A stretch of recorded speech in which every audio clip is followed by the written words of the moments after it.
this evening's meeting. First for appointments is Mr. Miller. Good evening, everybody. I'm Jim Miller, here on behalf of Clearview Community Television Services. And this will take a few minutes, but I'll try to move it right along, okay?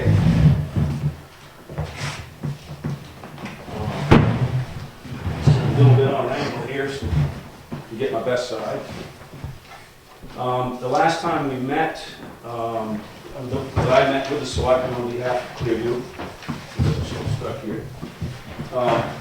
We discussed the memorandum of agreement between Clearview, which is a non-profit, and the town of Wakefield. And to recap for maybe the viewers, just a very quick recap, that Clearview was established by 5 individuals to, as a non-profit, to administrate our cable channel 3 and possibly another cable channel when it happens as part of the upcoming cable contract.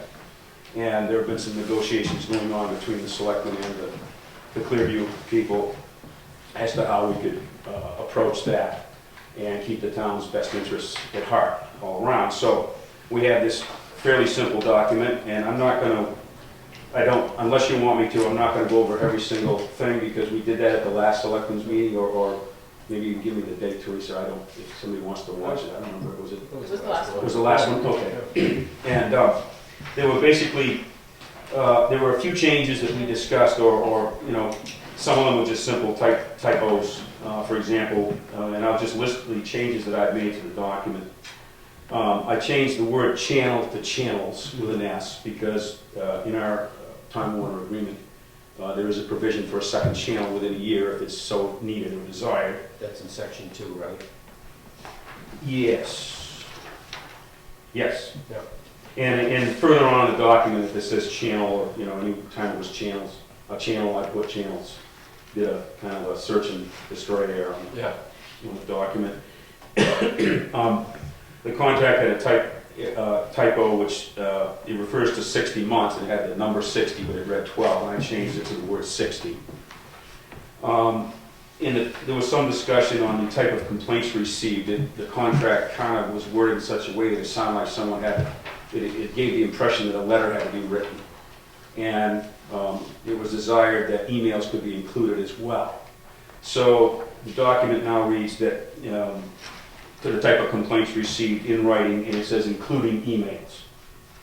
So that, I think the selectmen felt, and I, as a representative of the organization, felt that we did need something from someone that we could look at and address, not just a phone call or something on the street.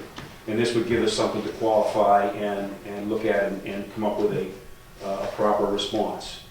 So that's how that was handled. The last thing of concern was there was some discussion, and I apologize. I think that I originally put in the document, the wording read that the selectmen could appoint a non-voting board member to our board. And I feel that was a poor choice of words because I was thinking all the time that it would be a liaison, and the primary goal of that relationship is to keep really good communication going back and forth.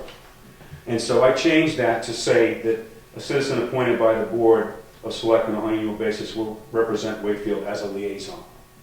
And I think that to kind of explain why that's so, I think that having one thing that has been my impression, and I hope it was a correct one, or even an assumption, was that the selectmen are really conscious of trying to remove all appearance of political influence on this channel. And whether there would be political influence or not, having a voting member on our board would, in my opinion, have that appearance, whether it was actually done or not. And I think that's confusing to the viewer. I think the selectmen are really desirous of having someone be responsible for this. And then it goes a little bit further because you realize that if we were to have a voting member on our board from Wakefield, then we would have to offer a voting member on our board from other towns that are also on the channel, which would be Brookfield. That I disagree with, because it's our channel. I mean, if they want to have their own channel, then they can have a voting member on the board. I'm simply saying, you know, when you're in our house, you know, Yeah. it wouldn't, I don't think that part of it didn't hold the water for me, Jim. That was the only part that I found that I agree with you about keeping politics out of it. But like I said, if they wanted to have their own channel, then they can have their person at the board. Otherwise, we're supplying the channel, correct? We're responsible for it. Well, yes, but I mean, they're on our section of the cable system, so, you know, I don't know how Time Warner works, but I mean, the people that are viewing the Wakefield portion of the cable channel, there are people in Middleton that are receiving that. And that's a matter of where the wires go, I guess. I mean, they can't choose another carrier, or they wouldn't be able to, I suppose they could ask Time Warner to put another channel at this origination point, or somewhere of their own. I suppose that's possible. But they are kind of grouped on our channel, and of course, the whole aspect of where we're coming from is equal access for everyone. So, you know, I don't know how comfortable we'd be treating one town, you know, differently than another in terms of representation. I think the whole part of a liaison relationship is to keep the communication flowing. And there shouldn't be any need for a board member to have votes that represents the town. And I think that we're clear that we prefer it to be a liaison. Well, it's not as much fun going to a meeting if you're not voting in it, similar to your on planning board and zoning board. Planning board, you gotta vote, zoning board, you don't. I know, but if we go and start voting, then now they're gonna have to get another member, and because 6 would make it even. And Well, like that's you not said- saying one of those members can't be one of the liaisons that we appoint. That's for us going. Oh, no, not one of us, one of the 5 or 6 members that are already on that board. Yeah, but I think you're trying to get us, one of us, to No. come to these meetings. It says a citizen appointed by the board. Oh, a citizen, all right. I think in response to that, my response would be that, and maybe you can correct me if I made an assumption or had the incorrect impression. I mean, this select board dissolved the cable committee you had. It was my impression that the whole reason for starting this was that the selectmen wanted to be free and clear of the politics that goes along with a channel like this. And you know, having one finger on the board, to me, it's very confusing to the public, because there is an element of control there. The liaison wouldn't matter if it's not a non-voting member. We could just read the minutes to the meetings that you guys are having or watching. You could. We wouldn't even need the liaison, I think, if it's not a voting member. Because they're not gonna do anything.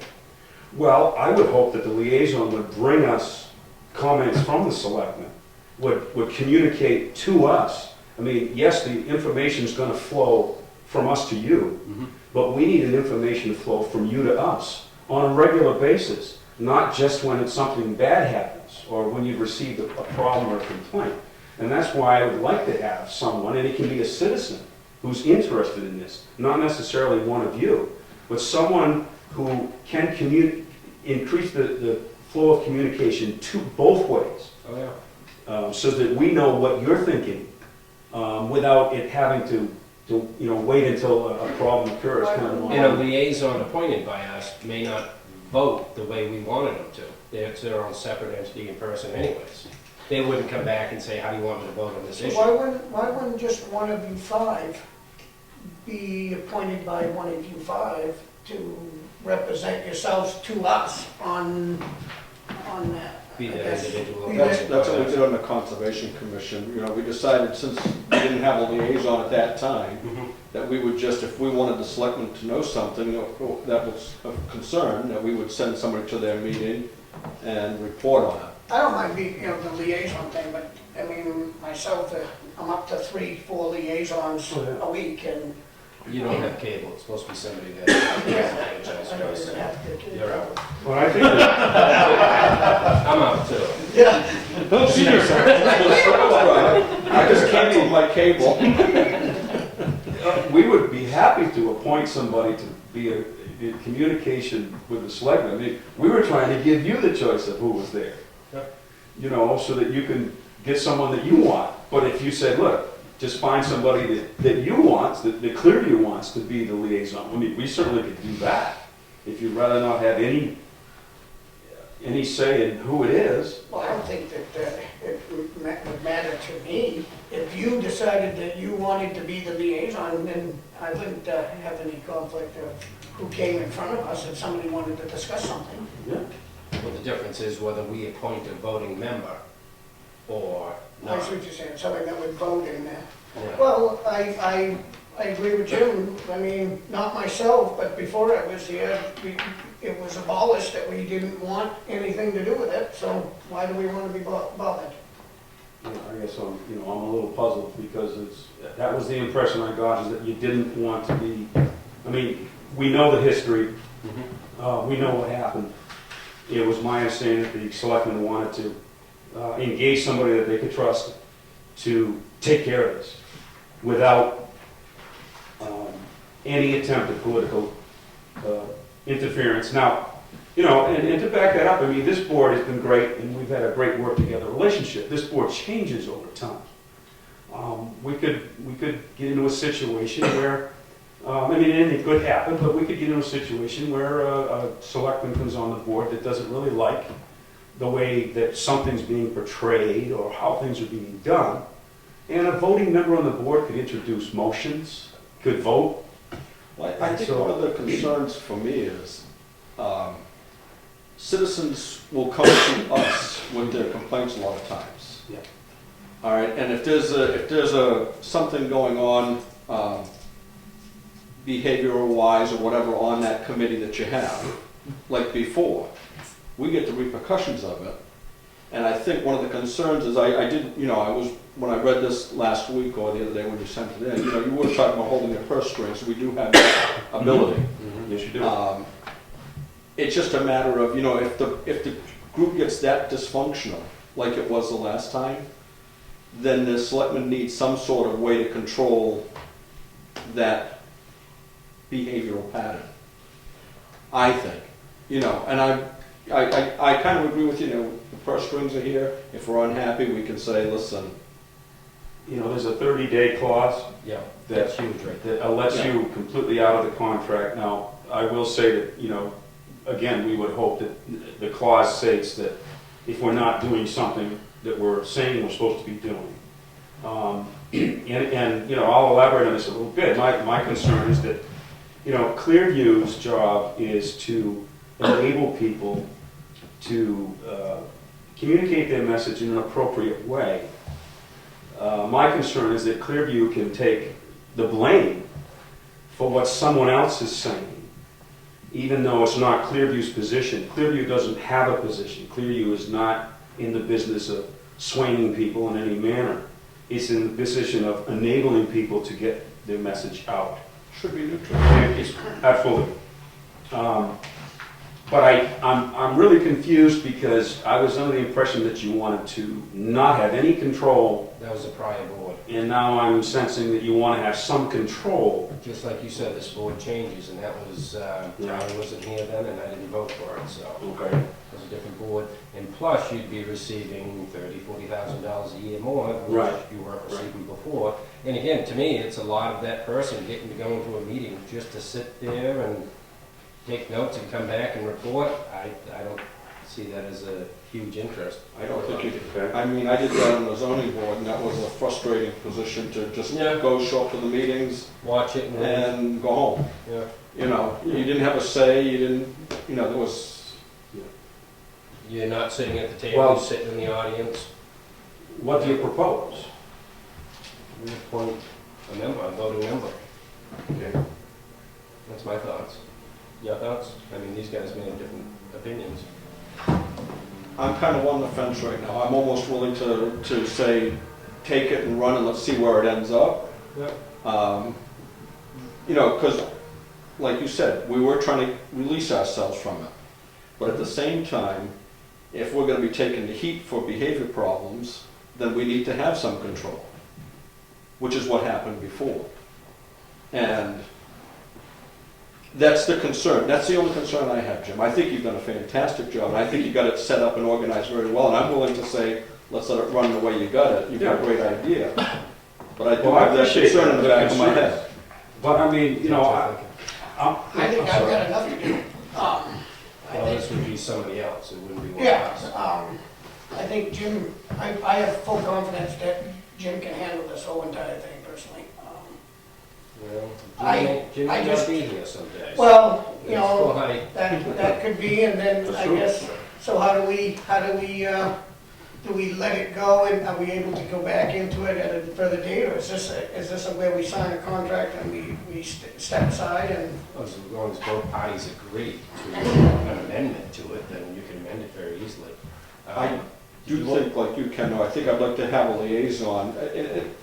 That's I don't necessarily think it needs to be a voting member, but somebody to come back, an impartial voice to come back here and talk to us instead of a non-impartial voice.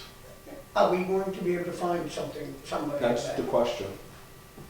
You know, Well, then you know, I think there's still a little confusion on my end because, you know, just from what I'm hearing from you, Pete, and I understand what you're saying, that, you know, the selectmen that have concerns, and the selectmen are a lot of times the first place that people stop to make a complaint. But if you don't have a connection to that board, then you have the ability to say, that's not us, you need to go see them. I agree with As you. long as you have a voting member on that board, No, I agree you have with a you connection 100% on there. that, Jim. And yes, you are going to get the complaints, and you can't say, you need to go see them. Yep. And if that doesn't work, then you come see us. Can one of the board members be I a agree with you. liaison? Yeah, 100%. you know, If we wanted to appoint, it's whoever we wanted to appoint. And out of the 5, would there be one of them that we would appoint? I mean, I'm not positive who's actually on it, but, It's not a voting member, it's really pretty. well, irrelevant. It's they just- would be a voting member, No, they don't want a voting member. but it'd be As our one of liaison. their, oh, as our liaison. Yeah, Okay, they don't want our liaison I involved. was just trying to work together on it. Yeah. You making a motion? Sounded like you're pretty close to that. If you want, I'll make the motion, so let's let it ride the way Dave set it up. Yep. Give it a trial period, see how it works. With the, maybe No. if I would something like to was see a to happen, that liaison we from your can. group report back to us once in a while, you know, maybe every other month or every month, and just give us an update. however you want to do it, I mean, we can send you emails, I was thinking, That would be- it would, you'll have a flow of information coming from us. That was the Sufficient. problem. It would be nice to have a flow of information coming from you, and that's entirely up to you how much. But let's say that something happens, let's say something happens to you, that you decide that you've had enough, and you've gone, and then we're not confident or something, that we'll be able to amend that at that time. Well, basically, you cut off the purse strings, and then they're floating, and they're left out there floating. And they can run their own committee, but they would be running it on their own dime. I don't see it as a catastrophe happening. I see it more as being informed on the equipment that you're doing, the progress, the update, all the good that's happening there too. Was there a motion there? Yeah, I made a motion, let them, Let it go? As written. You second it? Yeah. Any more discussion? All in favor? Right? One opposed. good luck with it, very good Thank work, you. Jim. Awesome, thank you. We hope not to disappoint. Give me So- these. Are you going to then give me a clean copy and then we'll get them to sign? Is that- I emailed one to Tony. We just have to get rid of all Sweet. that Yeah, but you've got all formatting that stuff. formatting stuff. No, I don't. Side. It's Here. all- Oh, that's not Actually- what I have. Actually, I brought 2 copies tonight. There you go. Oh, Pass them around. okay.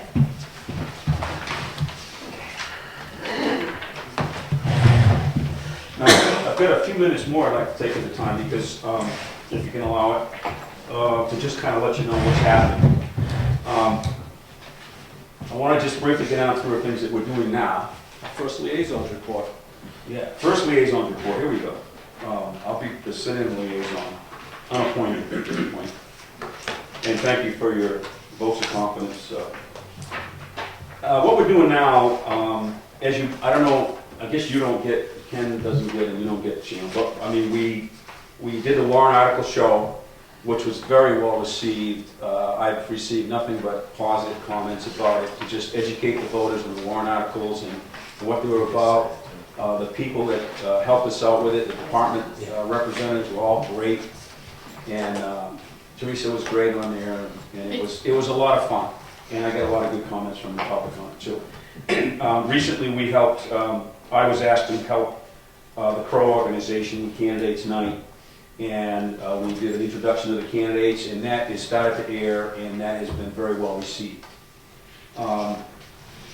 If you look at this document that I gave you here, it's got 3 pages, and I'm going to refer to the first page. This is just a thing that we're started to do in the next week, say 7 to 10 days. We're going to be calling every single candidate that's running for office in town. There's quite a few of them. And we're going to be offering them 10 minutes of time on the channel by interview or other choice. And this is all, as you can see from what I've written out here, this is all designed to be completely equal access.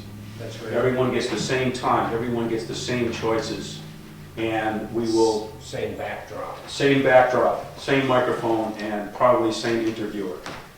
So that's in keeping with the spirit of the channel and helping the voters become informed. Just to keep going a little bit further, these are all things that we're doing right now. We have started our own website, which is known as ClearviewTV3.com. There's nothing there now except a thing that says Clearview TV3, but that will soon have some video and some information about us. I contacted the virtual town hall people that you contracted to, and I have offered to provide them video of government meetings and asked them to show us some examples, excuse me, show us some examples of town hall websites that they've built for people that have town public meetings where people can view them. And I made no commitments for you, but I asked them to give us some examples and talk to us about it, so that the idea being that there would be a one-stop place where people could go to the town hall website, which is being updated, and they could watch the town public meetings, the selectmen's meetings.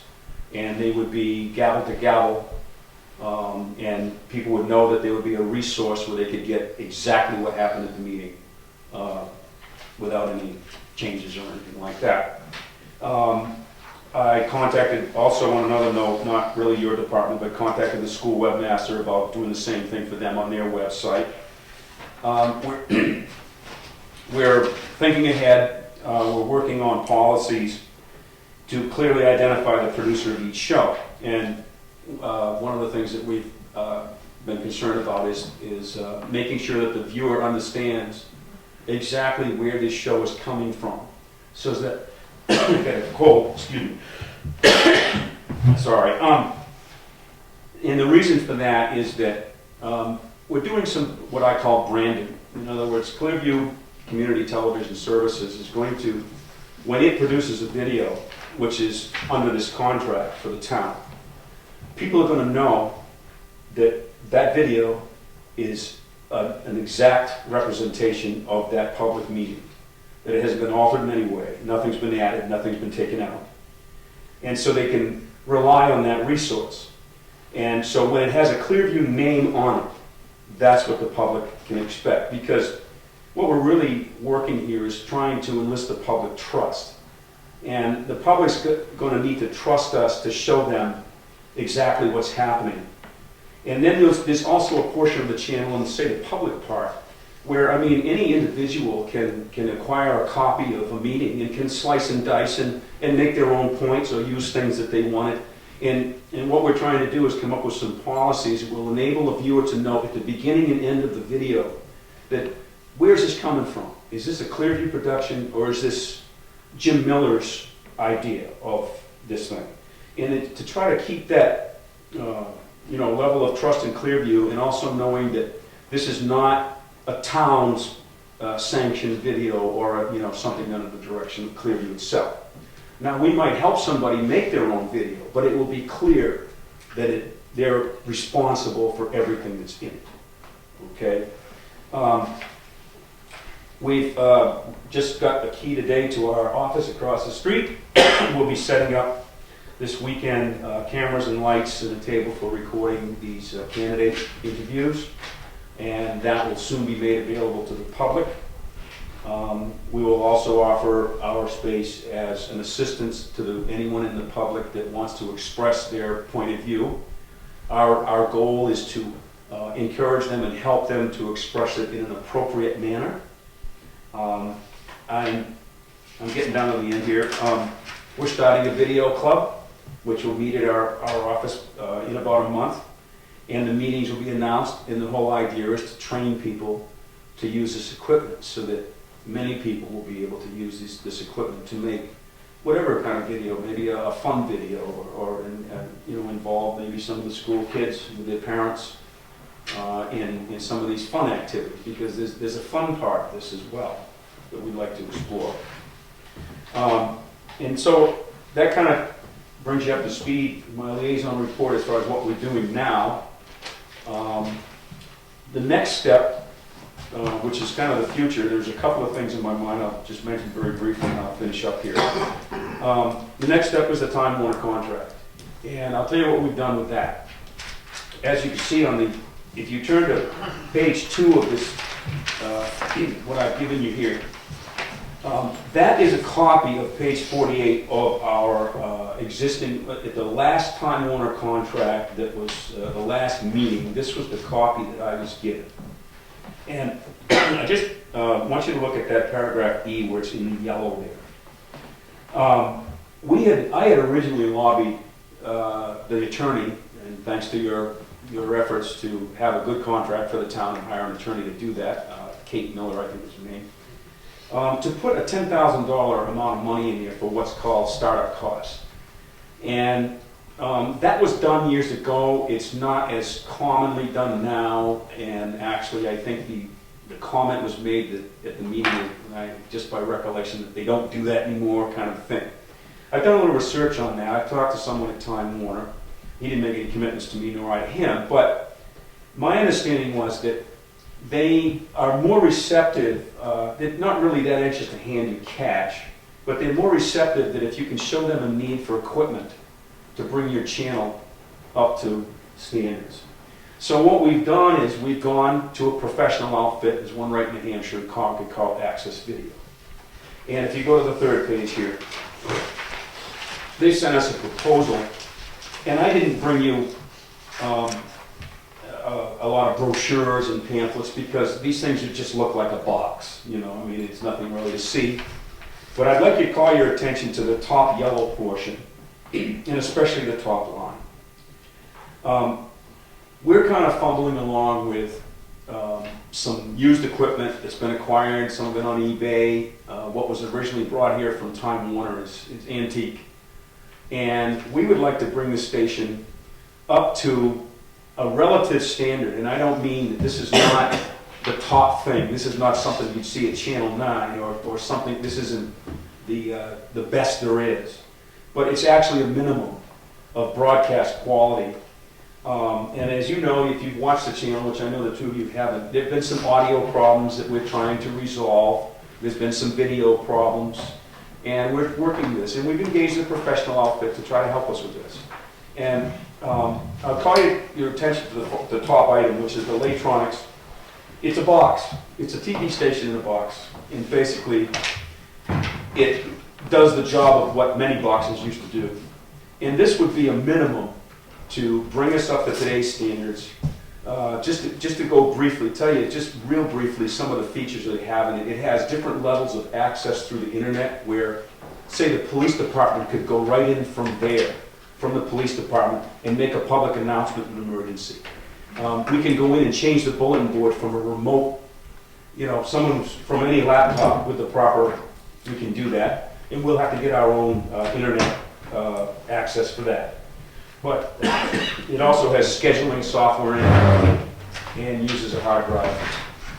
So you don't get into the DVD players that stop and start and, sometimes don't start and that type of. So it is a step up from what we have, which is pretty old stuff. Anyway, that item alone is almost $12,000. How do you keep people from hacking into it if you said outside sources can get into it and post announcements? Well, I suppose there's a level of encryption that you have to use, and there's also passwords that have to be, that long. I mean, nothing's for sure in this day. Just curious. We would have to have a separate internet line come into the town hall that would not be part of the town hall's internet service. And it would be dedicated to us. And we'd have to work that out with Time Warner. And so it would have its own firewall. It would not have any connection with the town hall at all. So that you wouldn't have to worry about, you know, anybody getting into the town department's records, what have you. That would be nothing to do because it's just not something we would want to have happen. I'm assuming you guys are gonna empty out the existing office you're using now and bring all that stuff over? Actually not. You're gonna leave it there? Well, this is the origination point for the town, so we can't move any of the cabinets that's there. Yeah. That's the actual broadcast equipment. And there's no way for us to put that across the street and run the cable to it. I mean, we could see what we could do with Time Warner, but I see that as being a long ways off. Yeah. As far as the desk that's there and that type of thing, that's not something that we need. We'll have our own office. So in other words, that cabinet, that tall cabinet that's there will remain. Yeah. But like, there shouldn't be more equipment in it, there would be less, because this is kind of a one box that replaces 3 boxes. Another thing, it would allow us to change announcements instantly. Then, you know, it would allow us to do live broadcast from this building. I mean, we could go live at some point with the selectmen's meetings. So you're proposing this stuff to Time Warner to see how much we'll give you for how much equipment they'll give you? Well, I'll be happy to contact Time Warner, but really, they're not gonna listen to me, they're gonna listen to you. And so what I'm asking the selectmen to do is to look this over, and I'm asking the selectmen to, you see, if you go back to page 2 here, that last page of the contract, it's unclear to me exactly what Time Warner was doing, because they didn't really cross anything out. They just yellowed it, and then at the bottom said to be discussed, that $10,000 figure. So what I would like the selectmen, I would ask the selectmen to consider, is in the next negotiation you have with Time Warner, and I hope it's soon, that you would present this to them, and I can also present this to them in advance, and say, listen, this is really the minimum. What's in yellow here is the minimum that we need to get things really going. And what can they do to help us acquire this equipment? Raise your minimum and let them talk you down to that one box. Well, as you can see, there's actually about $39,000 worth of charges here, and I'm talking about, well, that yellow is $13,944. You know, there's a microphone. We know the town has no mics. But never negotiate from the They bottom already up. told you, they made the deal at the beginning for giving us something or helping us with this. I'd like to hold them to it. There's other things I'd like to hold them to too. Right, right. Charlie, you're not getting cable. And that's the selectmen's decision. But what we've done for you is to bring to you a professional proposal. That's not something we're looking at eBay and it's my, you know, someone told us this and that. This would be something that would be a lasting piece of equipment. They're talking at least a 10-year lifespan on it. So, and it would bring us up to really bring the channel to a minimum level, because right now it's below minimum. It's operating, but it needs, you know, to do what we want to do. It's going to need more capability. And I didn't mention, but this box has a capability of the second channel already in it. That's what I was just gonna ask you. Yeah. For, It's a 2-channel box. Now it says 1 channel on it, but this is a 2-channel box, and the 2-channel can be upgraded in the box. So when we get the second channel, we don't need to buy another one of these. And that's what really is a nice feature of this. If you take it and divide it by 2, it's like $6,000 a channel. So I'll finish right up. I have one more request. I have one more request for you, which is not written down here, but as I say, we've been working on solving audio problems. There was one other problem that we've noticed on the channel, and the professionals that we consulted with asked us to do one thing, and I'm going to ask you to do something, or consider doing something, and I don't need an answer tonight, but here's what we'd like. We've noticed that there's scrolling, what they call scrolling ghost lines on the channel. If you watch the channel, like during the bulletin board, there are these kind of like lines that just kind of go up. They're kind of ghosty. They don't really ruin the picture, but they're there. And I think you know what I'm talking about. The professionals we've talked to said that that's most commonly an electrical phase problem, and maybe Mr. Paul and Mr. Edwards might have some knowledge of this stuff, that it commonly happens with older buildings that have been upgraded, or that electrical is, something to do with electrical systems in older buildings. And the only thing I'm going to ask you to do is to consider getting an electrician to assess this. We've got a major electrical renovation going on this month upstairs, so we can have him take a look at it. Okay, well, that'd be great. And then, if he could assess that, and then that would be the first step, and then maybe give a price to fix it, and then you could consider that. We would like to address that scrolling, because if you have a great picture and you've got this scroll that just keeps going because of a power thing, there's nothing we can do. So I appreciate it if you would consider that, and that's all I have to say. I appreciate the time from the audience. Is there any more questions? And thank you for signing the contract. I'll sign both copies. Now, one last thing, I just want to be have a clear understanding that this means that all prior commitments to regarding the channel are now ended, as far as individuals, organizations. I mean, you had appointed people in the past, and is that, I just don't want any confusion on that Clearview will now be in charge of the channel and everything involved with it. Thanks a lot. Well, I hope not to disappoint you. I mean, You do just fine. well, and we tried to show you with these couple of shows even this week of what we could do with the warrant article video and the candidates, and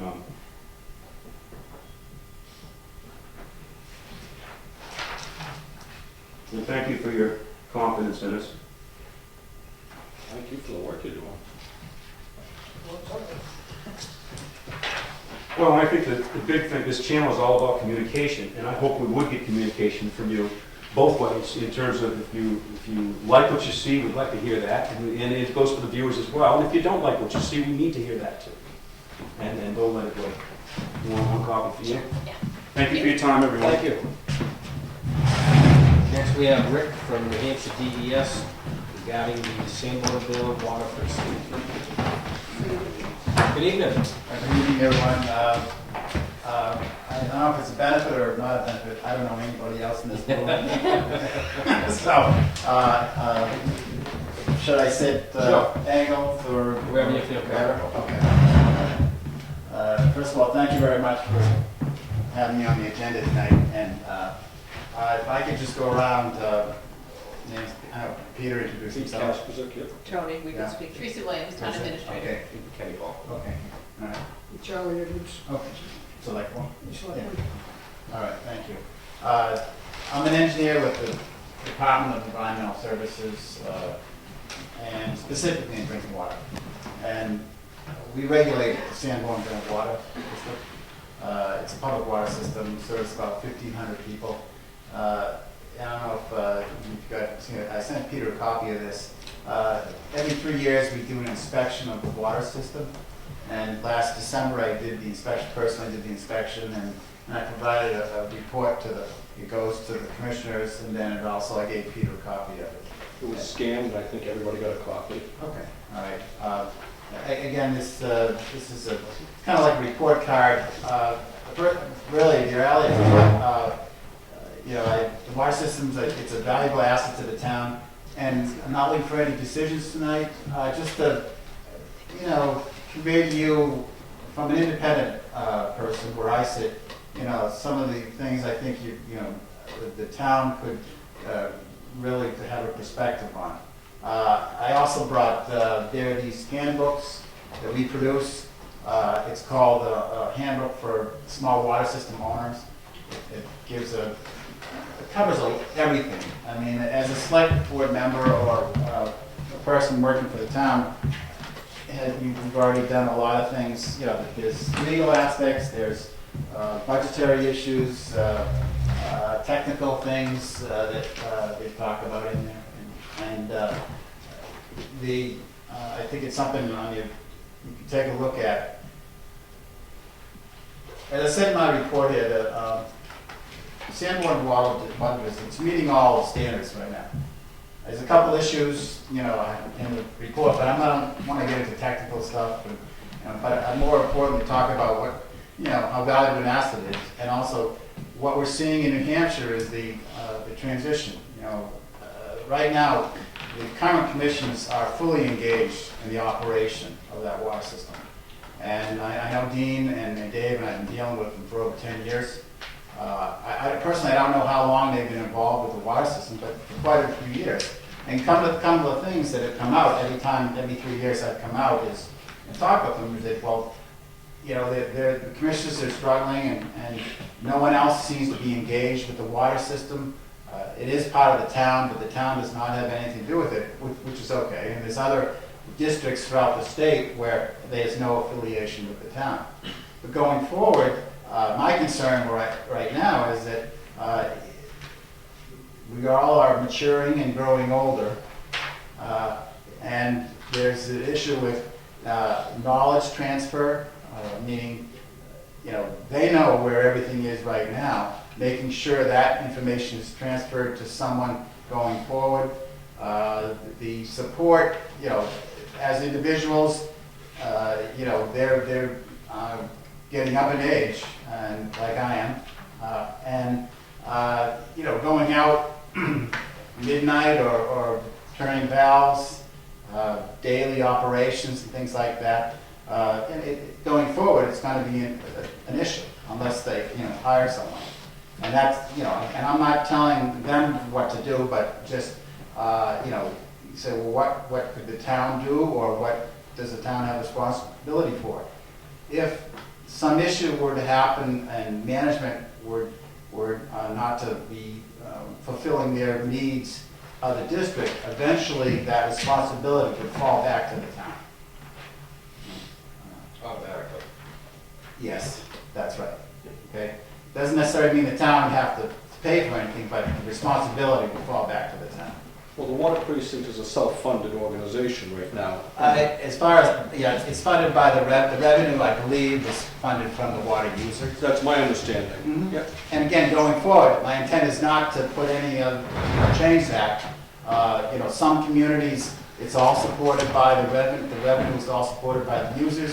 Other communities, there is some tax support, but again, my intent is not to change that. But it's more management, operations, and perhaps support. If the town, for example, is sending out bills now to every taxpayer, could the town send bills to the water users? Again, if the town could bill the district for that service, but it's something that the town's doing that now, and those type of things. If from an operations standpoint, if there was a town employee who chose to become certified in the operation of the water, again, is it a full-time job? Going out and operating a system, this size system? Maybe not. I mean, I'm speaking from my experience, not from the commissioners and the current operators. But I'm not sure this is a full-time job. So is there someone in the area who might be interested in this type of work? And again, even by getting this out to the public tonight, it may stir some interest from someone who's in the district, and they may come forward. So there's, I'm not saying that the town needs to get involved, but at least it'll stir some interest and discussion within the town and perhaps within the district. Well, basically, what I'm gathering is you're just concerned that the records and the flow of the system, pardon the pun, The knowledge. the knowledge and everything else that goes with it keeps going on. It can't hit a cliff and just fall off. Well, that, but also, Peter, the operations too. Right. The pipes need flushing out periodically. Someone needs to do that. Mhm.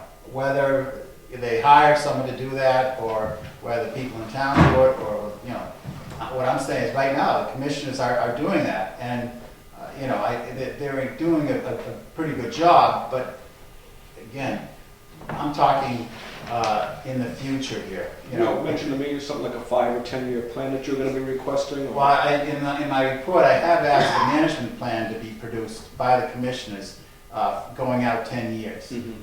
And that's, you know, and there's no, what are the specific details I'm looking for? Really, I want them to start thinking about, in the next 10 years, what they see the management of that water system as. And I don't have, again, I don't have this, I'm not looking to tell them what they need to do. They really, you know, and the town perhaps could be involved too, to tell me, you know, at least get engaged and be thinking about where it's going. You have an extra one of those plans, because I don't seem to have one. I just have that, I'm sorry. Thank It you. got tucked in my stuff and it didn't, I can email that to you.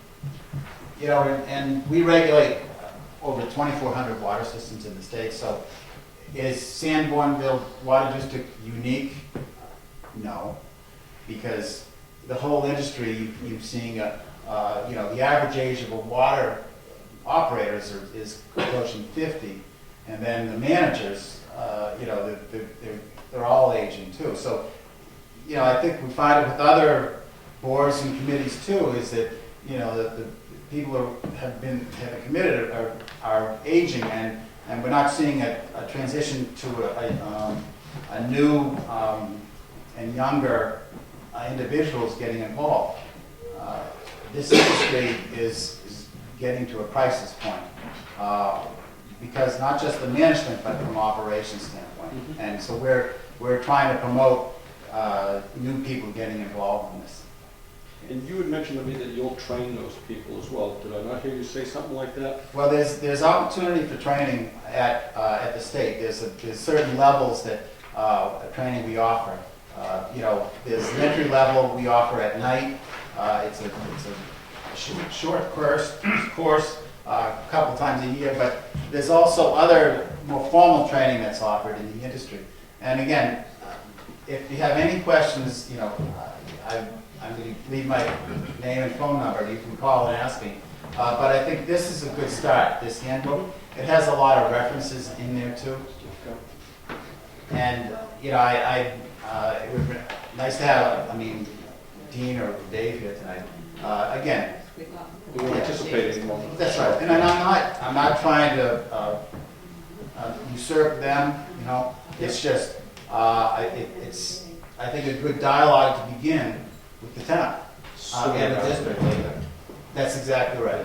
And if, I said, also, I can give you the names of communities where there are, that own the water system, and also names of communities where there is a district and a separate water district in the community too, so you can, if you want to have a dialogue with the, you know, the managers of those communities. Sanborn, again, I go back to this, you're not necessarily unique, but is something that, you know, I haven't gone out to many communities like this, okay, but I am going to be getting to because of the, what's happening in the industry we're seeing. And I think it's also important to stress, there's nothing more important when you think about producing a product that's going in someone's mouth. So there's no such thing as a little problem. You know, because one sip could be a acute problem. It could create health problems. So, you know, it's not a hobby for you know, to run this. It's a serious thing. You know, and that's why I encourage you to look at the handbook, because it is going forward. We see that communities are, you know, having a viable water system is also an economic benefit too. And when I hear someone say that, well, we produce water, but I don't drink the water, to me, shame on the water system, because you should be looking to produce a product that people are willing to buy and willing to drink. So, Having a water system also increases tax revenues because your property's worth more town water, town sewer. A lot of times, real estate value. and fire protection too. Exactly. That's right. You know, and if you read the book, right now there's sufficient water supply. You know, with the current wells that are available, you've got the tank was just renovated and rehabbed. That's in good shape. the distribution mains, they need to be flushed out, and be flushed out more often, but again, that's an operational thing. And also, the other thing to mention is that there's the piping that's in the ground now. There's about 7.5 miles of pipe. A fair amount of it is this, it's a steel coated with bituminous tar that, I'm not sure where that came from. But, old Yankees here, years before us, used anything they could that thought would work. And so, at some point, that is something that's gonna have to be addressed. And, there's some, what we call asset management, is a term that's being used now to identify how a decision-making tool that helps managers make a decision, where do we start with pipe replacement or in making improvements. And it could be applied to anything from town halls and roads, bridges, and culverts. But again, I don't want to get into that right now.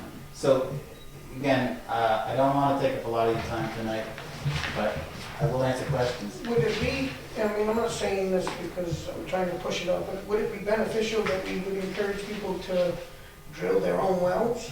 I mean, like Some I people have cannot. my own, and would it be, to spend all this money, would it be more affordable for us to maybe provide the 1,000 people that has, it says here there's only 1,000 people on the water system. That's about 15, that's about 400 services. 400 services. Yeah, about 410. So, would it be, to repair all this and replace this, we're talking maintenance.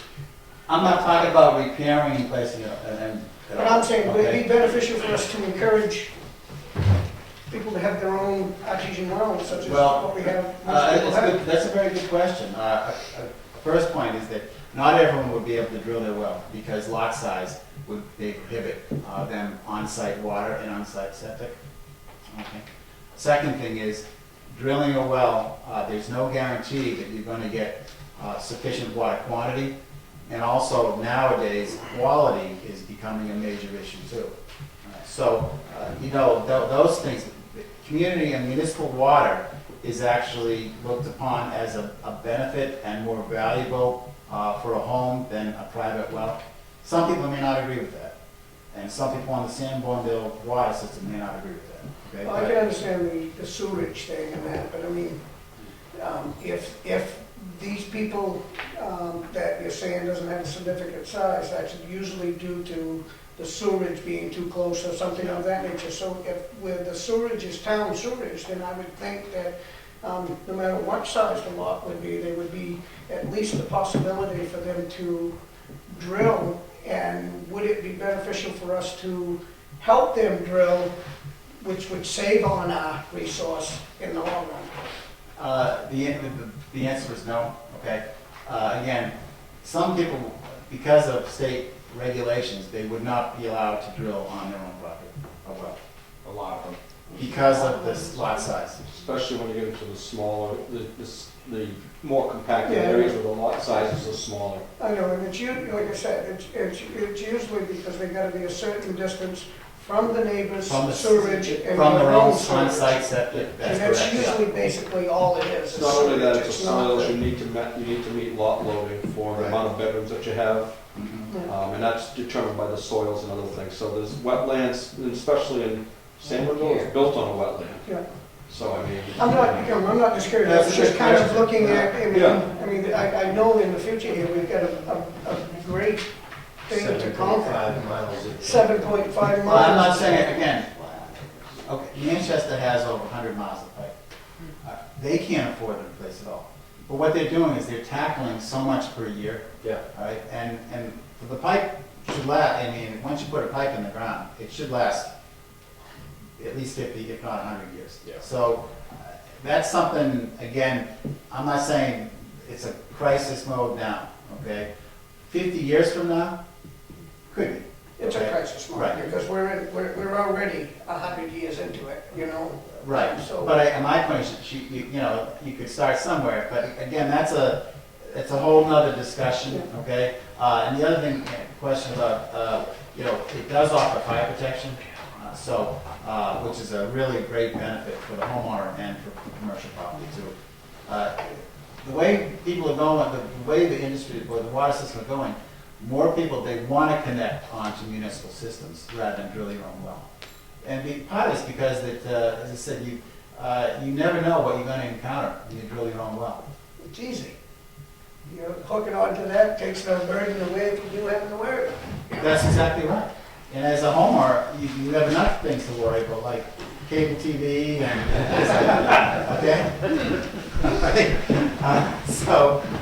But again, it's It's a good starting point. It's a very good starting point. We gotta start thinking about the management of it and get The this knowledge closed. they have Yeah, and and document it. Dean right now and the highway department are starting to work together at creating a plan as to which lines are gonna be replaced so that they're not yeah, paving a road and then going and digging it up to fix a water line. So that is being worked on currently, that part of it, at least a plan. yeah, and that's what I'm looking for, is to at least have them engaged, and, at least, and maybe the town is also, if the town could offer some support, whatever support that could be, whether it's administrative or technical support, I think it's, and again, not without cost, of course, or charging, but, I see that going forward, they're gonna have to come up with some plan, and that's, I've mandated that, for them to come up with a plan. And you've talked to them, is what you're saying. And they're aware of this, even though they're not here, that they need to start thinking about this and making. And I talked to Dean for several hours when I did the inspection, and,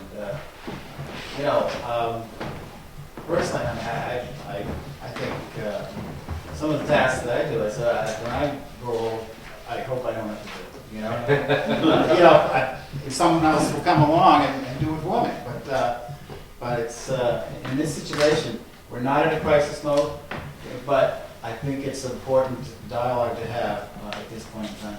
Charlie, I'm sorry. And in maybe 3 years, when I come back again, there'll be more dialogue and maybe a subcommittee set up or something like that. Prior to this, I did talk to both Dave and Dean, to invite them down to this meeting, and also to just go over what was discussed here, the report. So you're telling us that we do have good water, Mm-hmm. and everything seems to be in good shape? That's right. But it's got to be maintained, going forward. One of the things I did highlight is that lack of flushing of the distribution Yeah, system. All right. So, and can it be done with? It's not necessarily a two-person job either. It may be 3 or 4 people, and they have to know what they're doing. So, that's what I see is that. And if there's a water main break, making sure someone is in town to address that issue too. Yep. And, if there is, you need equipment, who do you call? Does the town have any, support that can, make sure, and these things may be in place already, but maybe they're informal, but I think they should be formalized too. Yep, very good. Sounds good. Thanks for coming. All right, Thank you for your time. okay. Again, if you have any questions, I can give you my phone number here. It was on the bottom of the letter. Is it? Yeah, you're right, it is. Okay, all right. Mind another, Sure. Okay, Yeah, great. All right. Thank you very much. Thank you very much. Have a good evening. Next on the agenda is public comments. Number 1. Ed. I had a question for Mr. Skarinka.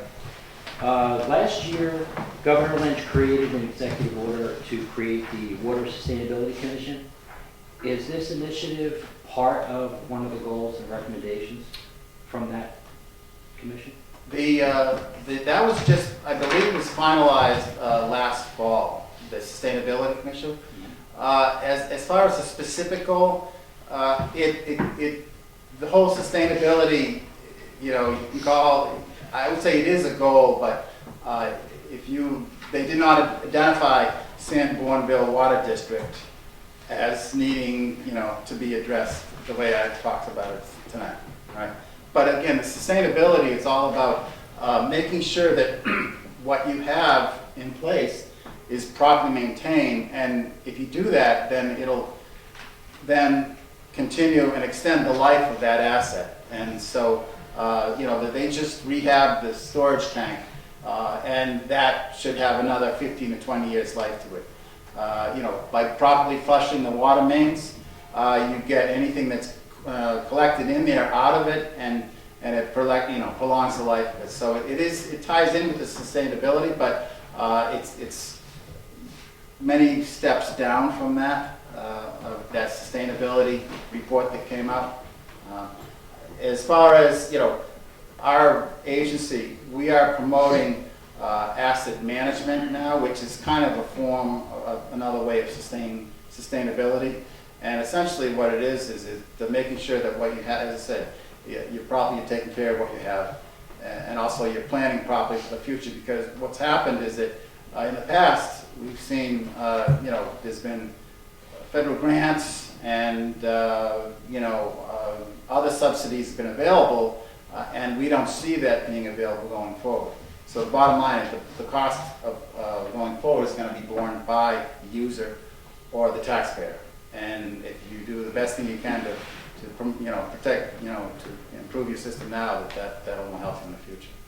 Because the recommendations from the Water Sustainability Commission covers the entire state. That's correct.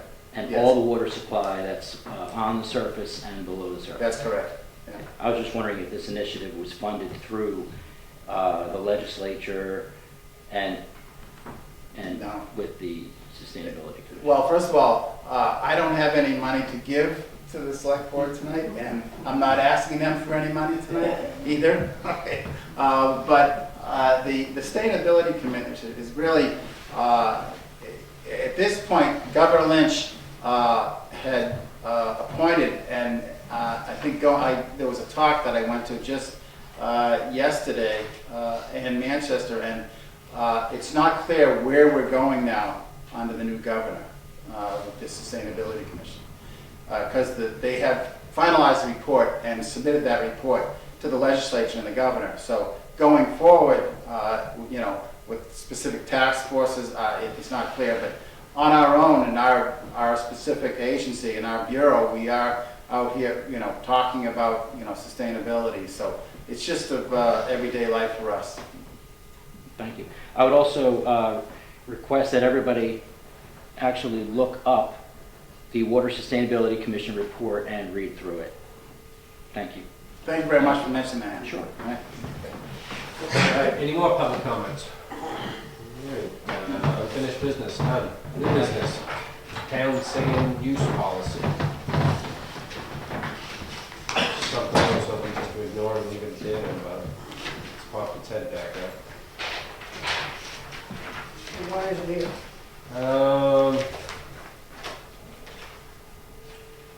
Wow. It was brought to my attention. Oh, that's right.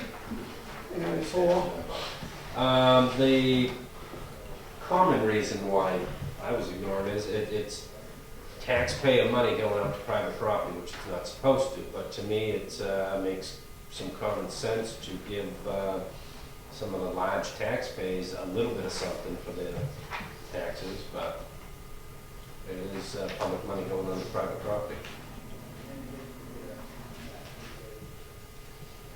well, it's also a safety benefit. It was a topic of big debate during the budget cycle many years ago, and I remember sitting in on that. And it was conceded that we should do that because the people on the lakes and on the private roads in that area contribute a lot through taxation to this town. And they felt that was the least we could do.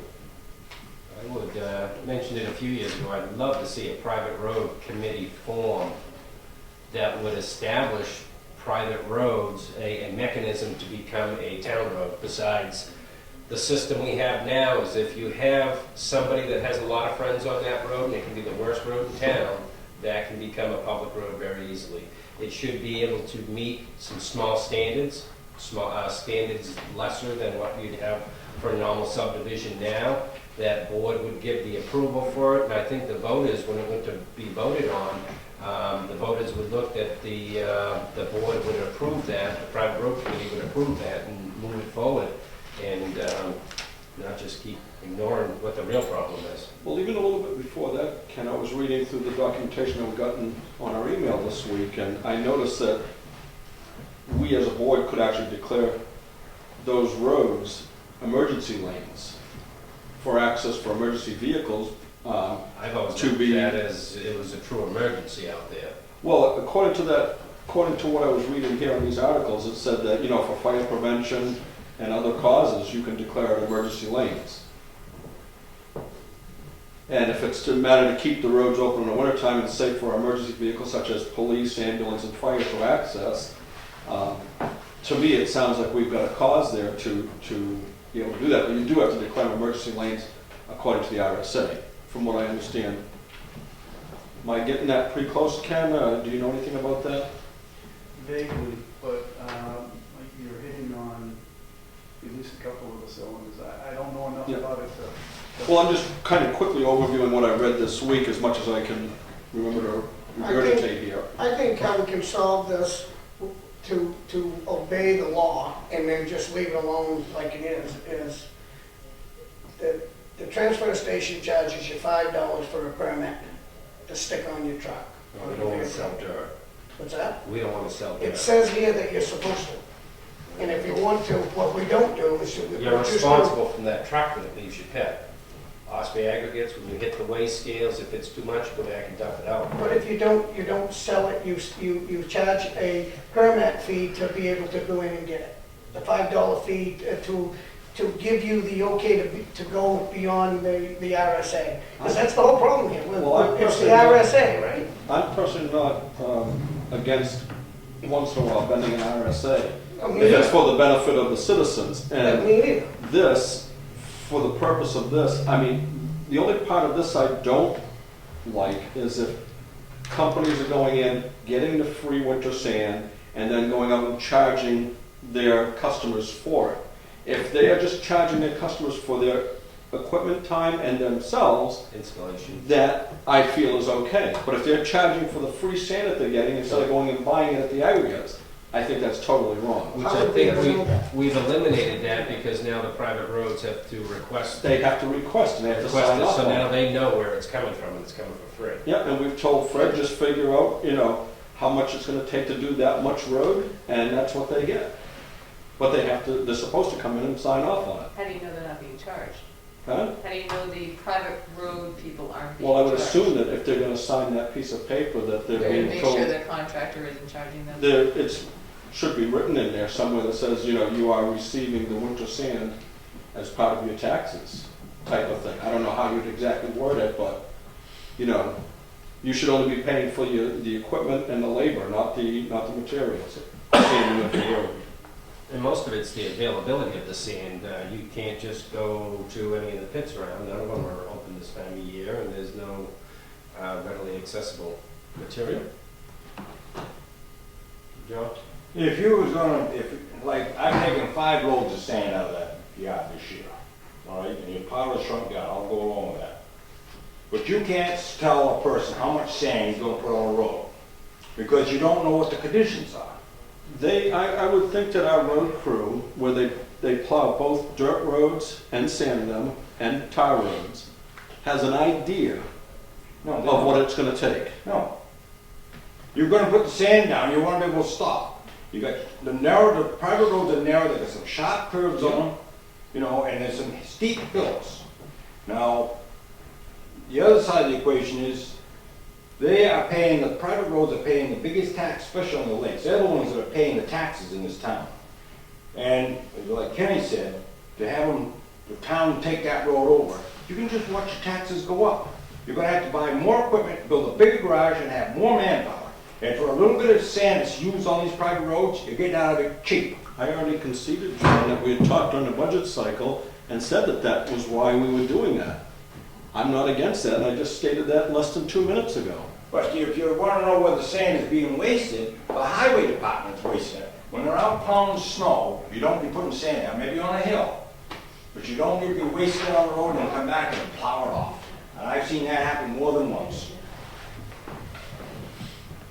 I mean, you may be onto something with the Well, I was just thinking, it says here, that I think the whole problem here right now is the RSA, the law. I don't have a problem with just ignoring it and leaving it the way it is, like you have been. I don't have a problem with that. But if we have to obey this thing, and I'm okay with that, then and it doesn't say in here how much you have to charge. It does say that we can charge, you have to charge for that material to go out to the public. So if by charging a minimum fee of $1, $5, $20, whatever you decide for a permit that would stick on these trucks, they would be able to, at least Fred would know that they're a paid update resident coming into the yard, just like you do at the transfer station. I mean, I don't see any. But how do you know how do you know a private landscape company isn't coming in there and loading up and going out and charging You're people never for going what to they know, got? and we've never You do know known. that if you have them sign off from a road association. Yeah, Well, but you you can could still do that. do You still that, have to and do they that. couldn't, That's what fine, I I mean. mean, you know. couldn't get their sticker unless they sign off. But on they it. just have, it's taking care of the law. No, I The would go law along with that, states that Charlie. you have to charge for Yeah. it. Let's not charge them, let's just charge them like you do a dump sticker. I mean, to me, paying for a dump sticker and then having to go down there to pay for your trash to be removed is a double standard. I don't get that. But if we have to do that, then I'm okay with it. Let's just charge them $5, give them a sticker, and send them on their way. Provided they have Provided that they have that written permission. documentation of where Yes, that's where they're distributing it. It does say, though, that it has to be an emergency lane. If the sand is being used on a road that has formerly been declared an emergency lane under RSA 231-59A, the town may spend money for maintenance, but only on official emergency lanes. So it still needs to be declared an emergency lane. If we spend it, You need to if we declare don't it. charge them. No, if you charge, if the sand is being used on a road being declared an emergency, okay, the town may spend the money for maintenance. Yes, the town may Instead spend of- the money. The town may spend it if it's an Right. emergency Right. lane. Right. Sand should not be given away, it may be sold. It may be sold, but if it's declared an emergency, how I read it, if it's declared an emergency lane, the town can give it to them. So if you want to declare them all emergency lanes, I'm okay with that, but if we can't, and we want to just charge them, let's just make it, it doesn't state here that what we have to charge them, it just says that we must charge them a fee for the materials from public stash, I guess, I don't know I'd what you stay want. away from the emergency lanes. Me too, I just charge a fee for having it that will eliminate, that will take care of us on the RSA and leave it alone where it's always been for the last 50 years. I think we've got a process in place now. I wouldn't want to change it until spring, summer, Yeah. fall, do it for next year, and put this on the agenda for August. With that. That's right, it was brought up by a couple of people, so. Yeah, it was mentioned to me, so I'm bringing it up. What do you want to do, Kenny? It's, leave it as is for now. I like Charlie's idea of some sort of a permitting system for a cost, which is pretty minimal, and we'll deal with it in August. And then Peter's still doing that, that sign sheet there, that's, I guess that's not so bad, that way the people Know know where it's that they're going to get it, and that they're knowing, the private associations know that they don't get charged for Well, the it. taxpayer knows they're getting something. Exactly. And it's And not I'm with being, you there. it's That's not fine. being charged to them. Yeah. Well, but it's not being charged to them. Yep. Correct. And we'll leave it alone, and we'll revisit it in the spring. Right now, it'd be foolish to start it now, and Yeah, it's that's a already shame. halfway through. The highway guys would collect permit money. And No, I'll, that would be done through us, I would think. and I'll give you another suggestion. When it's snowing out, and when I come down and get sand, the storm is over. It's done. The guys are going, I talked to Darryl the other day. These guys are coming in during a snowstorm, put sand on their trucks. That should be cut right off. We talked to I them thought this that fall and was- said that wasn't supposed to happen. Yeah. They were supposed to either come in the day Come the day before before or the day after a after. storm, and they're not gonna get loaded when there's a storm going on. And I had a talk with Darryl, the whole group yesterday about it, and I told them to stand up to the plate and Right. say no. Maybe That's just all a right. sign up there, though. Right. Just say That's no, supposed to and it's be. over. Well, that's it. We've initiated policy, it's getting them to follow it. Yeah. But I've never come in there during a snowstorm to get sand, because I can't, I'm a one-man band. I either plow my roads, and when they're done being plowed, then I'll go sand, if they need sand. If they don't need sand, I gonna push the issue. 'cause- No, but Daryl had mentioned that to me, but when he was over, he'd be plowing the school and he'd have to rush back during a storm to load somebody up, and I said, why? I said, tell them to get in here the day before or the day after, and that's it. You show up the day of the storm, you're gonna get turned away. But you don't need it during the storm. I mean, that's the hang-up. You do not need the sand during the storm. It's a waste of the sand to start with. Well, the basic thing is it's a waste of our time to be Well, trying sure, but it's to also a juggle waste of between sand. things. Right. You know, Plus, they're all dirt roads anyways. I yeah. don't think there's any I private don't know why the hell acres. anybody would be sanding during a snowstorm. No. Any more, Well, it's the extra charge. That's what you gotta think of, you gotta think of the big picture. Oh, yeah. You get paid twice. Yeah. any more topic on the sand, private road on sand? We got a plan? Capital reserve expenditures, none. Correspondence, girl from the Gaffney Library sent us a note that they're actually starting renovations. Are you going to, I'm going on the property. Their budget is much different than last year, but they're assuming their budget is. Assume, yeah. It isn't much different. The worst case scenario is the budget doesn't go through, they have a smaller budget, they just spend money. Yeah. It's Blackwood. Ready to get set up. Oh, The next on the agenda is, we're also at the library. Yep. The resignation from Andy Kasparonis, which I read really quickly, and I'm like, yeah, I didn't make that clear. Yeah, all right, so she's resigning from the assistant town clerk. Sorry to hear that, but makes sense. Something went on. They didn't nail you. Accept it. Monique Wood will be not running this year, so she is looking to be appointed as the assistant town clerk to help for training of the new position, of the new clerk. That sounds good to me. Good with that. Yep. And that can't happen until After after the the election. election and after Yep. the recount date. Yep. So we would put something in your box to be signed because it would be after your Yep. meeting time. That's so we don't lose our municipal agent status Yes, in the interim.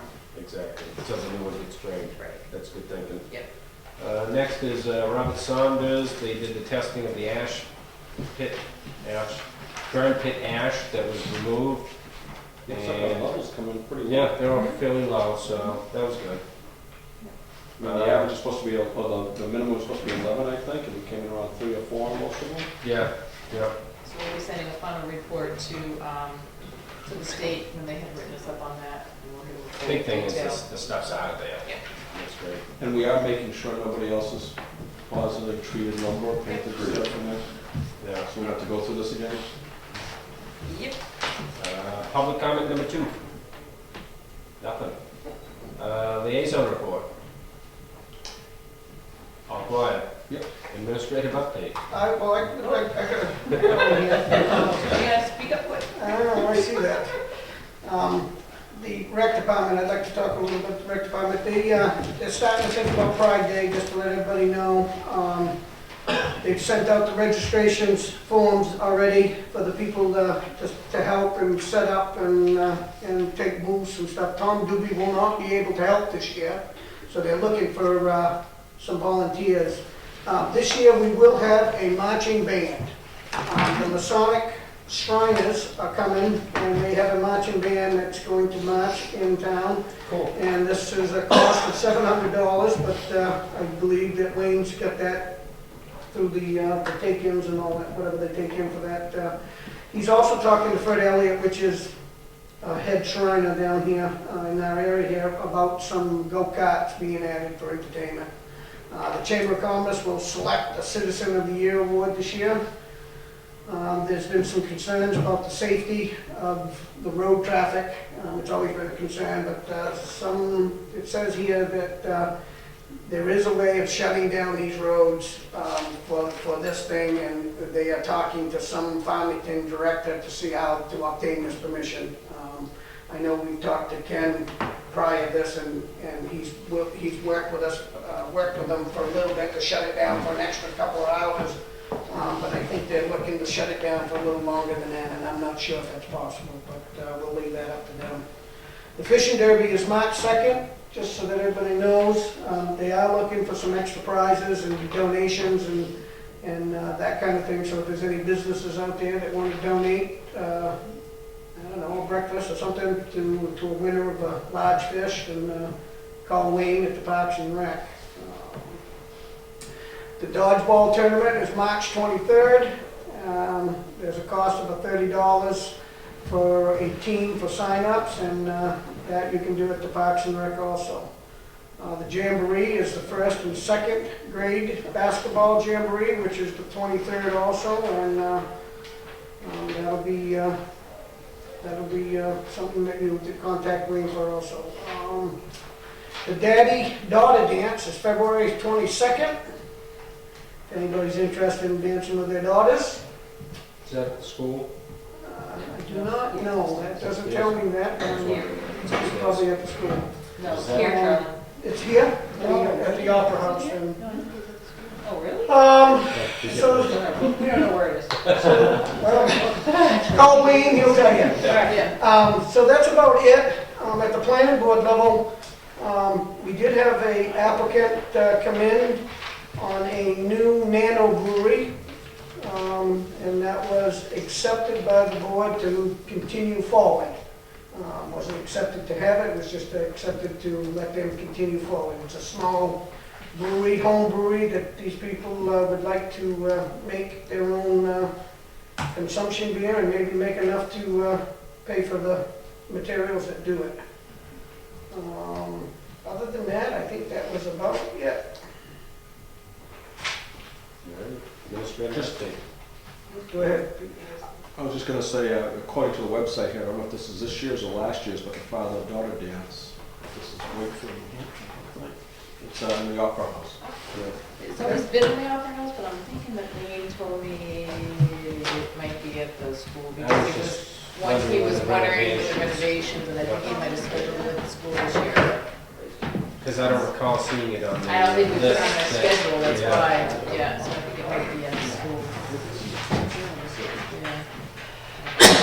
But, I have a preliminary bridge estimate form for Maple Street Bridge. Yes, you do. And they had come. This is just to have DOT give us a ballpark estimate Yep. on what's good to They'll repair come that. out, give us an estimate, they'll have an You idea. guys good with that? Yeah.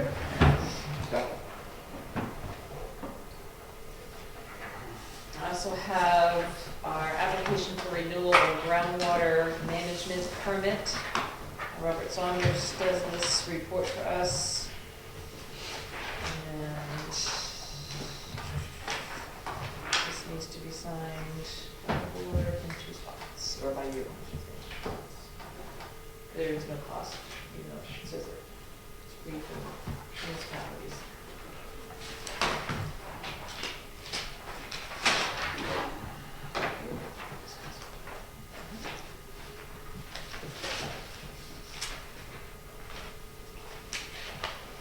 And before Todd had come in, he has his software program for the ambulance stuff has died. So they've researched a new reporting system that will do their ambulance runs, their payroll information, all their update information. And it's a system that a lot of the ambulance corps use. So he has to purchase it, and he was wondering whether or not it can come out of the technology fund, because it is a software. I didn't budget for this because he didn't know this was going to happen. If he has to take it out of his budget, he can do that. I would But think.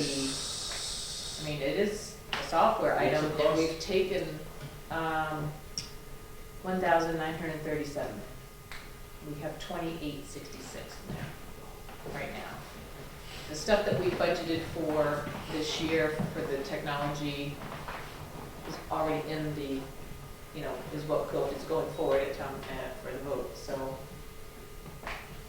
I would say if it didn't die and it could be budgeted, that's the best way, because Right. The police chief's already trying to. Yeah, because then you And can then put it into pass it around. technology, you can say Yeah. that you need that to be put into the technology fund. The only problem, I guess, I would see with dwindling that fund is that cushion is kind of a cushion. Mhm. So we budget for 2 replacements, the chief budgets for his, we budget for our antivirus, all that kind of maintenance stuff, but we don't know if something's gonna crash in mid-year. So that's the equipment that is a backup for. And we did have one crash last year that I had to replace, and that was a backup, so, I don't know. How is that read? I'm sure it doesn't say town hall. No, it says, no, it just says for software and hardware updates. It's not specific to any department. I was thinking if I won't have enough in his budget for it. Well, you do it at the beginning of the Yeah. year, it's at the end of the year. Right, no, I know, but I'm saying. He might end up overrunning his budget if he, Okay, that's what I was wondering, you know. right. So, His budget's tight. yeah.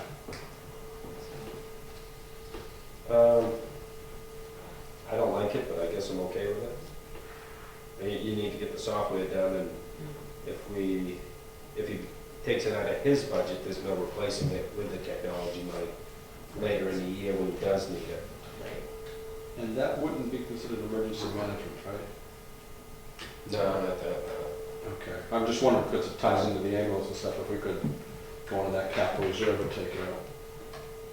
He's already spending your money.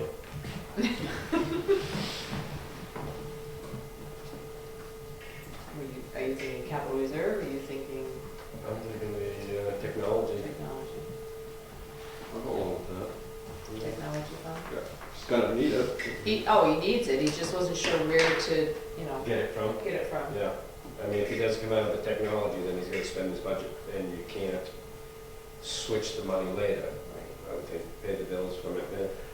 How much was the warrant article to replenish? 48, Oh, that's right.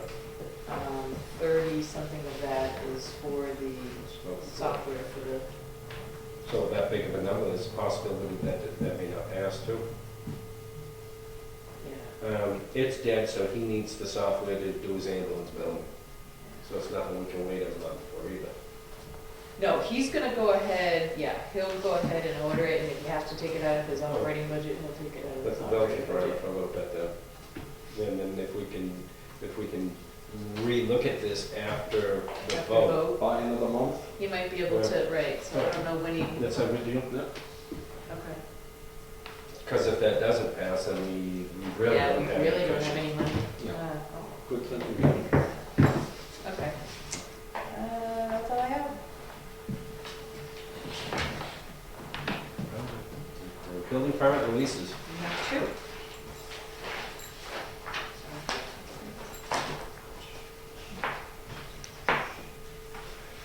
251 BZ Cove Road and White.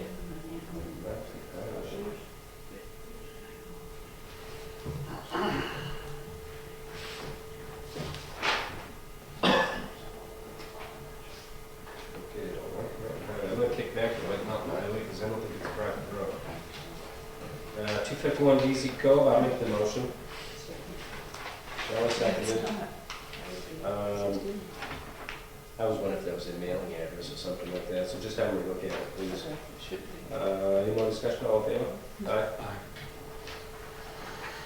What's this for, you Private road.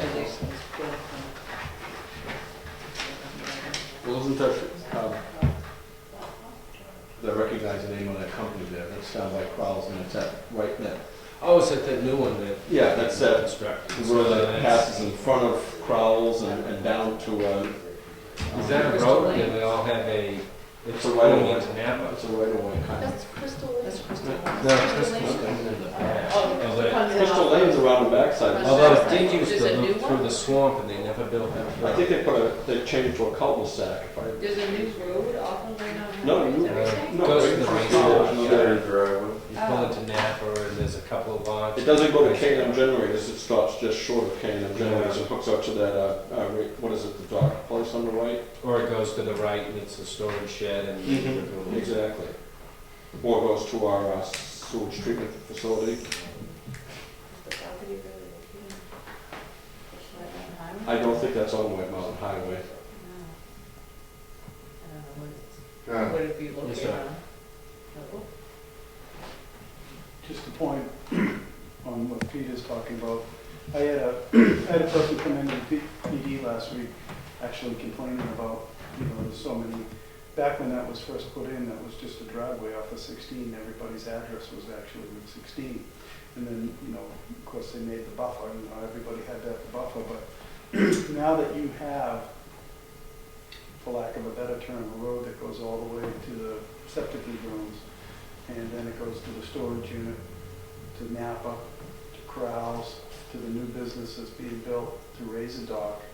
You probably have enough businesses on there, you ought to call it a road. Establishing a road. And then if a 911 call comes in, there'd probably be less confusion when they're listening to the number, such and such number, Route 16. They know they actually have to turn in that road and go up to number 5, whatever, Lagoon Road or whatever. Yeah. I would imagine the ordinance allows for 2 to 3 dwellings top on a driveway. There's 3, 4, they know, yeah, there's nothing there.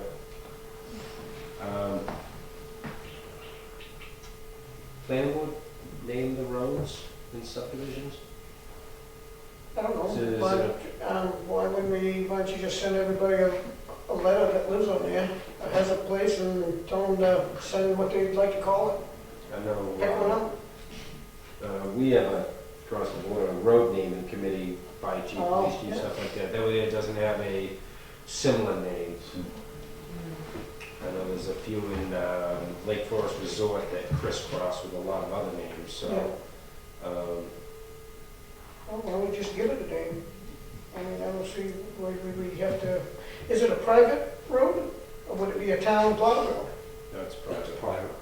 So we wouldn't be able to name something that's not ours, right? I believe Should back be in an the day, that was a association. planning board's doings, so as not to create entrances for each lot to the highway.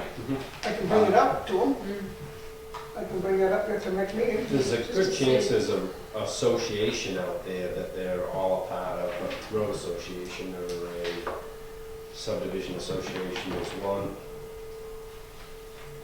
I'll bring it up to, at our next I think meeting. there's 8 lots there. 1, 2, 3, 4, 5, 6, 7, 8, us being one of them.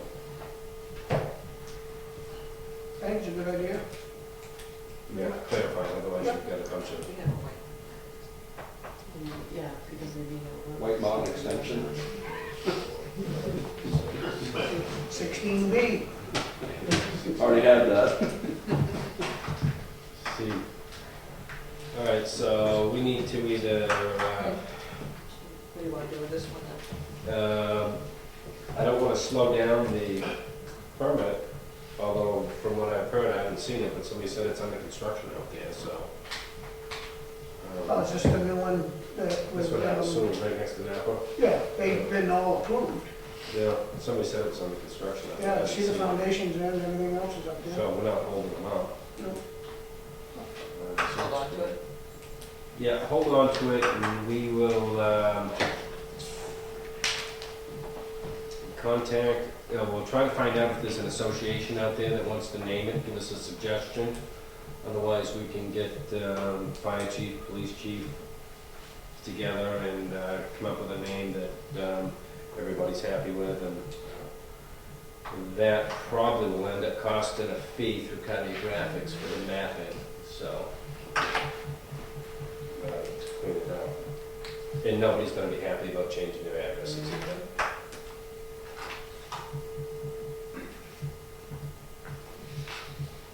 Can we make recommendations from the gallery? Sure, How about because of Napa and Crowley, we call it breakdown lane? breakdown lane.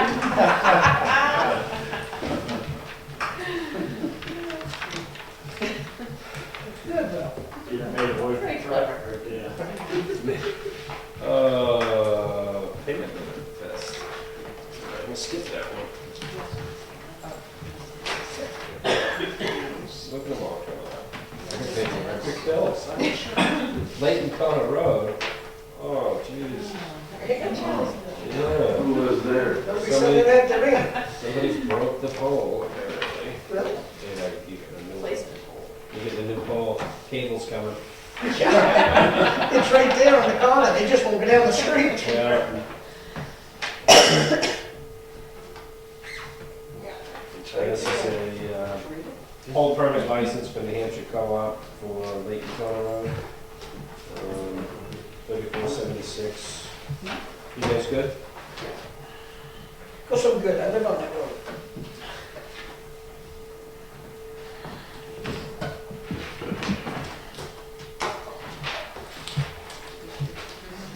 I didn't know the hole was bad. I think we'll replace it, plus we have to.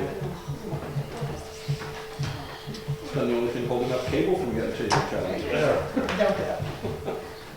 They Uh, want $6,000 for me to run cable down 3/10 of a mile. They want 12,000 for those people right up the street on Ballard Ridge Road. And Yeah. that's less than 3 poles, They 12 want- grand. They voted 5,000 for an estimate for the, that's ridiculous. Treasurer's warrant number 6, 2013 for $694,057.39. Motion. Second. Any more discussion? All in favor? Aye.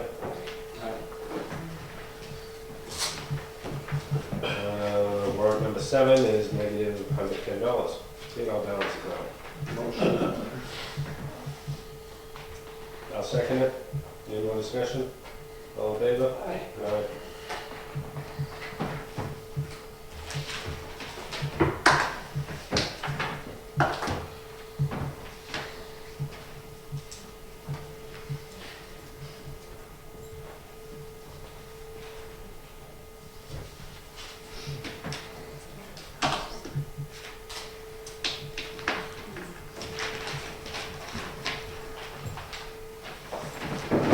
Do we have a reason for non-public? Just a minute. So motion to approve the minutes as written. 23rd and the 6th. Second. All in favor? Aye. Aye. Aye. Can you just sign that one? Aye.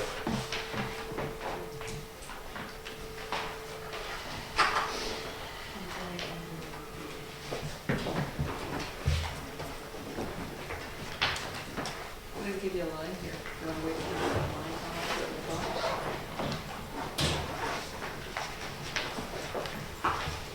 That goes back down to Peter. Okay. That one stays with you. Okay. Oh. You.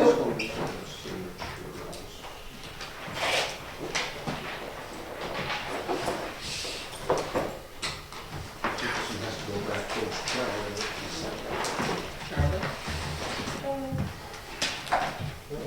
Are there 2 places on that one? Right, and the places that it's, Oh, shit. Okay. I forgot to put lines, so you've approved the minutes, I'll just put it in the box. Okay.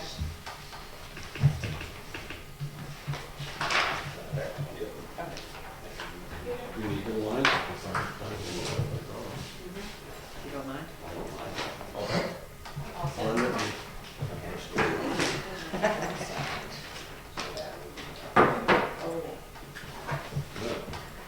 I forgot lines, but Peter said you guys don't know how to sign it anyway. Woo-woo. You ever check them? Yep. You can give that to me, Nick, anyway. It's okay. I will put it right back.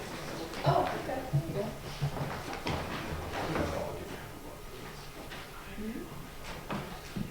are we all set signing and signing? All right, I'll make a motion to go into non-public. 91A, B? B. You seconded it, so I'm all cast as a guy, if that's what you're waiting for. Aye. Aye. Thank you for coming this evening.